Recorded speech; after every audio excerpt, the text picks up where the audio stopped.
Hello বন্ধুরা, আমি অনেক দিন থেকে ভিডিও দিতে পারিনি, একটু অসুবিধার কারণে। মনে করছি আবারও তোমাদেরকে নতুন নতুন ভিডিও দেওয়ার চেষ্টা করব। অতদিন ভিডিও না দেওয়ার কারণে অনেক কিছুই বদলে গেছে। আমার ছাদটাতে পুরো একটা বাগান তৈরি করে ফেলেছি, আর মাঝখানে অনেকখানি অসুখ হয়ে গেছিলো, ওই জন্য কোনো ভিডিও করতে পারিনি। চেষ্টা করব এবার আবারও ভিডিও করার জন্য। এই নতুন বছরে বন্ধুরা, তুমি আমার পাশে থেকো, আমিও সবারই পাশে থাকব। আর কি বন্ধুরা, তোমরা পাশে থাকবে তো? অনেক দিন তো ভিডিও দিতে পারিনি, কোনো রান্নার ভিডিও দিতে পারিনি। আজকে কোনো রান্নার ভিডিও না আসিনি, তোমাদের সঙ্গে কিছুক্ষণ সময় কাটানোর জন্য এসেছি। দেখো আমার পুরো ছাদে একটা পুরো বাগান তৈরি করে ফেলেছি। এই বাগানটাও কেমন হয়েছে তোমরা জানিও কিন্তু বন্ধুরা। আমি অনেক কষ্ট করে এই ছাদ বাগানটা তৈরি করেছি, একটু একটু একটু করে মাটি দিয়ে, সার দিয়ে, সব কিছু একটু একটু করে তুলে।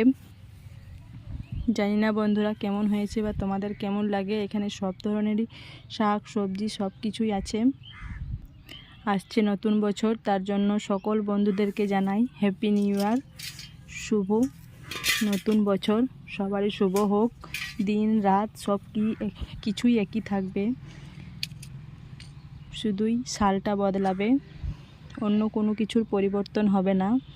তাও সবাইকে জানাই নতুন বছরের শুভেচ্ছা। এই যে আমি ছাদ বাগানে পালং শাক আর ধনের পাতা তুলতে এসেছি।